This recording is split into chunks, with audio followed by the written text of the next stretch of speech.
Hello family, good morning. কেমন আছো তোমরা সকলে? নতুন আরেকটি ব্লগ ভিডিওতে তোমাদের অনেকে ওয়েলকাম। হ্যাঁ, সন্ধ্যা থেকে আবার তোমাদের সাথে আমি কিন্তু ভিডিও স্টার্ট করছি আর কি। সন্ধ্যা থেকে সন্ধ্যাবেলা না, সোমবার সন্ধ্যেবেলা থেকে আমি তোমাদের সাথে আবার নতুন একটা ব্লগ ভিডিও স্টার্ট করছি। দেখতেই পেলে আলুটাকে ভেজে নিলাম আর এদিকে জিরে ফোড়ন দিয়েছি। তারপরে মনে করলো ভাতে তো আলু সিদ্ধ দেওয়া আছে, একটুখানি একটা শুকনো লঙ্কা ভেজে নিই। আর এখানে সরঞ্জাম দেখে বুঝতেই পারছো মাংস হবে, তো চিকেন নিয়ে আসা হয়েছে। প্রথমে এখানে জিরে ফোড়ন দিয়ে পেঁয়াজ, রসুন, কাঁচা লঙ্কা, টমেটো সব কিন্তু একবারে আমি দিয়ে দিয়েছি। তারপর সব কিছুকে একটুখানি নাড়াচাড়া করে নিয়ে দেখতেই পাচ্ছ এখানে দিয়ে দিলাম কিন্তু লবণ। আর হলুদটাকে একটুখানি পরে দেবো, কারণ হলুদটা দিলেই না সঙ্গে সঙ্গে নিচে একটুখানি লেগে যেতে আরম্ভ করে যায়, মানে শুরু করে দেয় আর কি। তারপরে এখানে আদা আর জিরের একটা পেস্ট করেছিলাম, মানে বাটনা করেছিলাম, তো সেই বাটনাটা দিয়ে দিয়েছি। আর এই যে হলুদ দিয়ে দিলাম। আর এখন ওই যে দেখতেই পাচ্ছ যে তখন কিন্তু একদম কড়াই কিন্তু ধরছিল না, আর এখন পুরোটা ধরে যাচ্ছিলো। তো যাই হোক, ভাজা তো আমার ভালো করে হয়ে গেছে। তো এখানে কিন্তু আমি ওই বাটিটা ধুয়ে একটুখানি এটার মধ্যে জল দিয়ে দিলাম, যাতে এটাও একটু মানে পেঁয়াজ রসুন এগুলো একটুখানি নরম হয়ে আসে। যেহেতু চিকেন খুব সহজে মানে খুব তাড়াতাড়ি রান্না হয়ে যায়, সেই জন্য। তো দেখতেই পাচ্ছ অনেকটা কিন্তু এখানে আমার পেঁয়াজ রসুনগুলোকে ভালো করে কষানো হয়ে গেছে। আর বেশ কিন্তু পেঁয়াজ রসুনগুলো থেকে তেল কিন্তু ছেড়ে দিয়েছে। আর এখানে চিকেনটাকে এখন দিয়ে দিচ্ছি। আর আজকে কিন্তু এই যে যেইটুকু মশলা দিলাম সেইটুকুই, মানে এই মশলা দিয়েই রান্না হবে। আর সাথে একটুখানি মানে গরম মশলা, যে গোটা গরম মশলাটা যে একটুখানি বেটে পেস্ট করে নেওয়া হয় সেটা দেবো আর কি। তো কেন জানি না আজকে কাঁচা লঙ্কা বলো টমেটো বলো সেগুলো থেকে একদম কিন্তু কালার বেরোয়নি। আর এই যে আমরা যে গোটা বলো বা গরম মশলা তো একটুখানি কালচে টাইপের হয়, তো সেটা দেওয়ার পরে কিন্তু মাংসের কালারটা অনেকটাই কিন্তু মানে ফিকে হয়ে যায়। আর ক্যামেরাতে যেমন দেখছো, রিয়েলে তার থেকে একটুখানি কালার হয়েছিল। তবে কেন জানি না আমার প্রচুর আজকে ঘেন্না লাগছিল আজকের মাংসটা দেখে। আমি বড় মশাইকে ডেকে এনে বলছি, দেখো কেমন ঘেন্না ঘেন্না লাগছে আজকের মাংসটা, কে জানি কেমন খেতে হবে। তারপর ওকে একটুখানি কষানো মাংস তুলে দিলাম। তো ও বলছে না, টেস্ট ঠিকই আছে, শুধু কালারটা আর কি এরকম হয়ে গেল। তো আমি ছোটো ছোটো 3টে মতো টমেটো দিয়েছি, তবুও কিন্তু আজকে কালার করতে পারিনি আর কি। তারপর তোমাদের সাথে দেখা হচ্ছে কিন্তু 19 তারিখ মঙ্গলবার। এখন সময় ওই সকাল 6টা মতো বাজে। তো আজকে ঘুম থেকে উঠে একদম সোজা চলে এসেছি থালা বাসনগুলোকে ভালো করে পরিষ্কার করে মেজে নিতে। মাজা হয়ে গেছে আর এখন দেখো ধুয়ে নিচ্ছি। তো কালকে রাত্রেবেলা থেকে কিন্তু বালতিতে 1 বালতি জল পাম্প করে রেখেছিলাম। আর ভেবেই নিয়েছিলাম যে সকালবেলা উঠে আজকে বাসনগুলোকে প্রথমে ধুয়ে নেবো, তারপর সব কাজে হাত দেবো আর কি। আর কালকে যেহেতু চিকেনটা রয়েছে সেই জন্য চাপ নেই এখানে। আর সেই জন্য দেখো একদম এখানে ধীরে সুস্থে কাজগুলোকে করছি। আর চিকেনটা যেহেতু রয়েছে, মানে আসল তরকারিটাই তো রয়েছে, শুধু একটুখানি ভাত নামাবো আর সাথে একটুখানি ভাজাভুজি করে নেবো। এদিকে বাসনগুলোকে ভালো করে মেজে নিয়ে দেখো ওখানে রেখে দিয়েছি। আর এখানে বাপ ছেলেতে মিলে আমার সাইকেলটাকে ঠিক করছে। কালকে বাবা গেছিলো একটুখানি বাইরে, তো সেখান থেকে আসার সময় চেনটা এমনভাবে ফাঁসিয়ে ফেলেছে, মানে চেনটা পড়ে গিয়ে এক জায়গায় ফেঁসে গেছে। তো সেটাকে সকাল থেকে নিয়ে বাপ ছেলে মিলে এই যে চেন তোলার আর কি কুস্তি চলছে এক কথায়।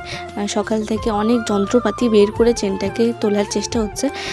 সত্যি আমার সাইকেলটা মানে একটু এরকমই, একবার যদি এরকম কিছু হয়ে যায় সহজে যেন উঠতেই চায় না, তবে আমার সাথে এরকম খুব একটা হয় না। তো এখানে ভাত নামিয়ে নিয়েছি, বললাম চিকেন রয়েছে, তো ভাত নামিয়ে নিয়েছি। আর এখানে দেখতে পাচ্ছ ঝুড়ি করে একদম আলুটাকে কেটে নিয়েছি। আর সাথে কিন্তু এখানে লবণ আর হলুদটাকে আমি দিয়ে দিচ্ছি। আর বড়মশাই বলছে হলুদটাকে এখন দিতে হতো না। আর জল কিন্তু একদম মানে অনেকক্ষণ এটাকে ধুয়ে রেখে দিয়েছিলাম। আর যেহেতু একদম মানে যেটাকে বলে ক্রিস্পি আলু ভাজা সেটা করবো, মানে ধরো একদম যেটা পাঁপড়ের মতো খেতে হয় সেটা। তো এখানে তেল দেওয়ার পর দেখছি কড়াইয়ের মধ্যে না, এই যে ঢাকনাটা যে রয়েছে, তো সেটার মধ্যে কিন্তু প্রচুর মানে একটুখানি জল ছিল বলতে পারো। তো একটু নাড়াচাড়া করে নিয়ে তেলটাকে ভালো করে, মানে তেল থেকে জলটাকে ভালো করে একটুখানি ছিটকে যখন ফুটে পড়ছিল, খুব মানে গায়ে পায়ে এসে পড়ছিল, তারপর আমার না প্রচণ্ড ভয় হচ্ছিল, মানে ফার্স্ট টাইম করছি, এটা হবে কি না। তারপর দেখলাম না, যেমন করতে চেয়েছি তেমনই হয়েছে। তো তোমাদের সাথে একটা হাসির ব্যাপার শেয়ার করি। যখন আমি ফার্স্ট টাইম একদিন আলু ভাজা করতে গেছিলাম, তখন রান্নাবান্নার দিকে খুব একটা যেতাম না আর কি। তো তখন আমরা কি করি নর্মাল আলু ভাজলে সেটাকে সেদ্ধ করে নিয়ে ভেজে নিই, তো মানে যেটা নরম করে ভাজা হয়, কিন্তু আমি ডিরেক্ট এরকম তেলের মধ্যে দিয়ে দিয়েছিলাম। আর তখন তো ভালো করে ঝুড়ি করে কাটতে পারতাম না, একটুখানি পাতলা হয়ে যেত, মানে মোটা হয়ে যেত, আর কেমন একটা চিমড়ে চিমড়ে খেতে হয়েছিল আর কি। ফার্স্ট টাইম লুকিয়ে লুকিয়ে খেয়েছিলাম, কাউকে বলিও নি, কাউকে দিইনি। আর এই যে পাতাটা এখন ভেজে নিচ্ছি, নাম জানলে অবশ্যই কমেন্ট করে দাও। তো এখানে দেখো, তারপর ও যাওয়ার পরে বলে গেল হ্যান্ড ওয়াশটা একটুখানি মানে তৈরি করে রেখো আর কি। তো তৈরি করে আর কি, একটুখানি জল দিলেই তো এটা তৈরি। তো যাই হোক, এটা আমার সবচেয়ে ফেভারিট কাজ বলতে পারো। মানে ও যদি মানে ভুল করে গুলিয়ে দেয় তো ওর মাথায় আমি খেয়ে নিই, তুমি এটা কেন করলে। আর এটা ভিজিয়ে রেখেছিলাম যাতে এটা খুব সহজেই উঠে যায়। আর কেমন এটা থাকার কারণে কেমন নোংরা নোংরা লাগছিলো। আর দেখো কি সুন্দর লাগছে এখন দেখতে। আর ভালো করে কিন্তু এটা একটুখানি আমি পরিষ্কার করেও নিয়েছি। তো সব কিছু একটুখানি পরিপাটি করে রাখার চেষ্টা করি আর কি। কিন্তু মাঝে মাঝে ওই আলসেমি লাগে, মাঝে মাঝে মনে হয় ধুর এসব করে কি হবে, এসব আবার কে দেখে। তো তারপরে এখানে দেখো সকালবেলাতে ও চলে যাওয়ার পরে টুকটাক করে আমি কাজগুলোকে গুছিয়ে নিচ্ছি।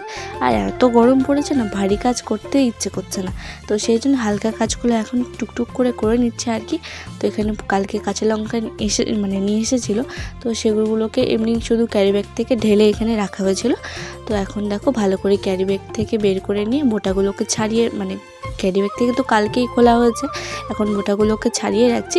আর সাথে রসুন পেঁয়াজ একটুখানি ঝুড়িটাও কিন্তু পরিষ্কার করে আমি এখন রেখে দিই।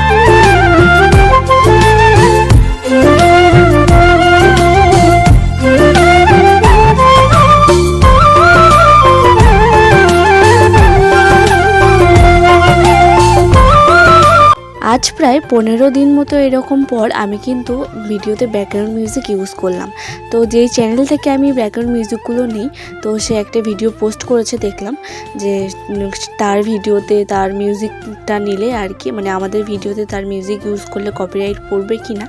তো যেটুকু বুঝলাম যে 100-এর মধ্যে হয়তো, মানে 100-র মধ্যে হয়তো 2 থেকে 3টে ভিডিওতে কপিরাইট আসতে পারে, কারণ এই গানগুলো অনেক চ্যানেল ইউজ করে। তো যাই হোক, কপিরাইট ক্লেমটা তোলা যায়, তবে একটুখানি ফোন দেখে ভিডিওটা দেখে নিয়ে এইগুলোকে ঠিক করতে হবে আর কি। তো সেইটা করে নিলেই ঠিক হয়ে যায়, সেটাতে অসুবিধা নেই। আর আমার আর্নিং শুরু হয়নি, তো এখন আমার সব থেকে বড় কাজ হলো ভিডিওর কন্টেন্টটা ঠিক করা। আর শুধু এমনি মানে খালি গলায় ভয়েসটা যখন দিই না, ভয়েস তো এমনিতেও দিতে হয়, অমনিতেও দিতে হয়, কিন্তু যখন একটা ব্যাকগ্রাউন্ড মিউজিক হয় সেটার সাথে, তখন যেন কথাগুলো শুনতে ভালো লাগে। আর নাহলে কেমন একটা ফ্যাস ফ্যাস করে কথাগুলো, ঠিক ভালো লাগে না। তো যাই হোক, আজকের ভিডিওতে না প্রচুর ভুলভ্রান্তি। এই যে আমি এই কাজগুলো করছি কেন বলো তো, ভেবে রেখেছি আজকে বুধবার, কালকে বৃহস্পতিবার, সেই জন্য দেখো গ্যাসটা পরিষ্কার করে মুছে রাখলাম। আর এদিকে এখন চলে এসেছি কিন্তু উনুন থেকে ছাইগুলো বের করতে।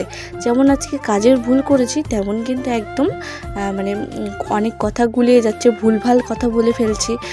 মানে সন্ধ্যাবেলা এরকম বলছি, লবণ দিতে বারণ করেছে সেটাকে হলুদ দিতে বারণ করেছে, এরকম বলে ফেলেছি। তো সেখানে কিন্তু আমি পরে লেখা দিয়ে দিলাম, তোমরা অবশ্যই কিন্তু একটুখানি ম্যানেজ করে নিও। আর নতুন করে ভয়েস ওভার দিতে ইচ্ছে করছে না, একবার যখন ভয়েস ওভার দিয়েই ফেলেছি, তোমরা একটুখানি কষ্ট করে দেখে নিও। আর আমি তো পাশে লিখেই দিয়েছি, আশা করছি অসুবিধা হবে না। তো আমি ভেবেছিলাম আজকে বুধবার, সেই জন্য এখানে দেখো উনুন থেকে ছাইটাকে তুলছি, আর ওদিকে গ্যাসটাকে পরিষ্কার করে নিয়েছি।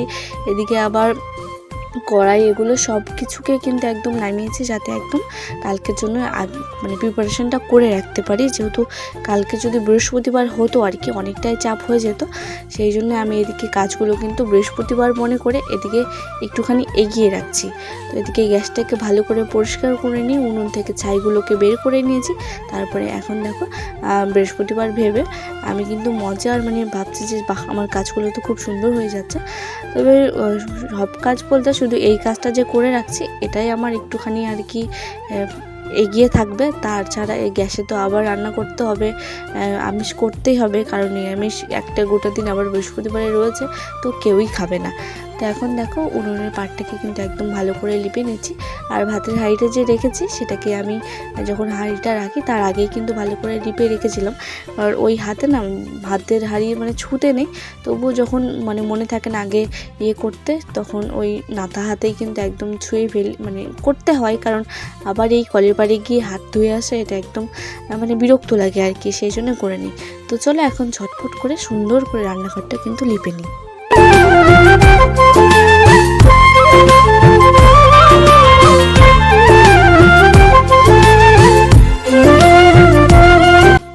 বাড়িতে চিনি বাড়ন্ত ছিল, সেই জন্য দেখো চিনি রাখার কৌটোটাকেও একদম ভালো করে পরিষ্কার করে নিয়েছি। আর এখানে দেখো এই বালতি করে রাখছি, কারণ ভাবলাম যে বাসন এই বালতিটা যখন রয়েছে তো এই থালা বাসন ধোয়া বা রান্নার জল এই বালতিতেই এখন থেকে তুলবো। আর এই বালতিটা শুধু রান্নাঘরের কাজে ইউজ করবো।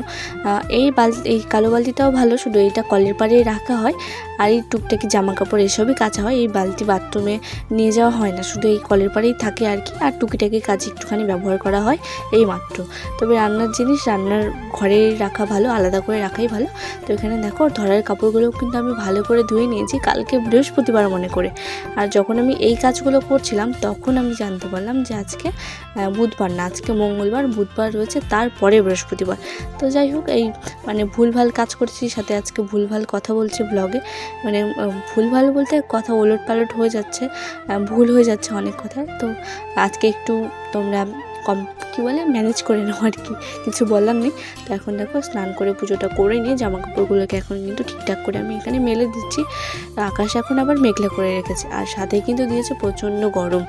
এখানে দেখো বিকেলবেলাতে ঘুম থেকে উঠে নিয়ে কাজকর্ম সব সেরে এখন বিছানাটাকে ভালো করে গুছিয়ে নিলাম। বিছানাটাকে গুছিয়ে নিয়ে তারপর আজকে ভাবছি একটুখানি আলমারিটাকে কিন্তু পরিষ্কার করে নিতে হবে। তো আগে মশারিটাকে তুলে নিয়েছি, তারপরে বালিশ এগুলোকে টান টান করে রেখে দিয়ে তারপরে ব্ল্যাঙ্কেটটা গুছিয়ে নিলাম। তারপর পরপর এগুলোকে সাজিয়ে নিয়ে এখন দেখো বিছানাটাকে ভালো করে ঝেড়ে নিলেই হয়ে যাবে। আর বিছানা চাদরটাকে চেঞ্জ করব ভাবছি, কিন্তু এই যে জলের প্রবলেম খুব আমার ভয় লাগছে।